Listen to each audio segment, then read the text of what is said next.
Life ಅಲ್ಲೇ for the first time ever masala ಚಿಬ್ಲು ಇಡ್ಲಿ ನೋಡಿದ್ದು. ಮಸಾಲ ದೋಸೆ ತರನೇ ಇದ್ರ ಮಧ್ಯದಲ್ಲೂ ಆಲೂಗಡ್ಡೆ ಪಲ್ಯ ಹಾಕಿ ಮತ್ತೆ ಹಿಟ್ ಹಾಕಿ ಬೇಯಿಸ್ತಾರೆ. ಸಿಕ್ಕಾಪಡೆ ಸಾಫ್ಟ್ ಆಗಿರೋ ಇಡ್ಲಿ ಒಂದ್ ಕಡೆ ಅಂಡ್ ಇನ್ನೊಂದ್ ಕಡೆ ಇಷ್ಟೊಂದ್ ಜನ ಇದನ್ನ ತಗೊಂತಿದ್ದು ನಾನು ನೋಡಿನೇ ಶಾಕ್ ಆಗೋಯ್ತು. ಒಂದ್ ಪ್ಲೇಟ್ ಅಲ್ಲಿ ಒಂದು ಸಿಂಗಲ್ ಚಿಬ್ಲು ಇಡ್ಲಿ ಬರುತ್ತೆ, 2 ಚಟ್ನಿ ಜೊತೆ ಕೊಡ್ತಾರೆ, ತುಪ್ಪ ಹಾಕಿ ಅದ್ರ ಮೇಲೆ ಚಟ್ನಿ ಪುಡಿ ಹಾಕಿ ಕೊಡ್ತಾರೆ. ನೀವು ಒಂದ್ ಸತಿ ಟ್ರೈ ಮಾಡ್ಲೇಬೇಕು. ಇನ್ನು ಇವರ ಲೆಜೆಂಡರಿ ಸಾಗು ಮಸಾಲ ದೋಸೆ ಬಗ್ಗೆ ಅಂತೂ ಮಾತಾಡೋದೇ ಬೇಡ.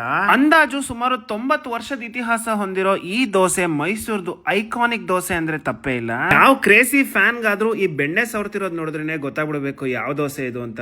ಇದು ನಿಮ್ಮೆಲ್ಲರ ಫೇವ್ರೆಟ್ ಒರಿಜಿನಲ್ ವಿನಾಯಕ ಮೈಲಾರಿ ದೋಸೆ. ತುಪ್ಪ ಹಾಕಿ ಸಾಗು ಹಾಕಿ ಮೇಲ್ಗಡೆ ಬೆಣ್ಣೆ ಹಾಕಿ ಕೊಡೋ ಈ ಫೇಮಸ್ ದೋಸೆಗೆ ಹೊಸ ಸ್ಪಾಟ್ ಬಂದಿದೆ.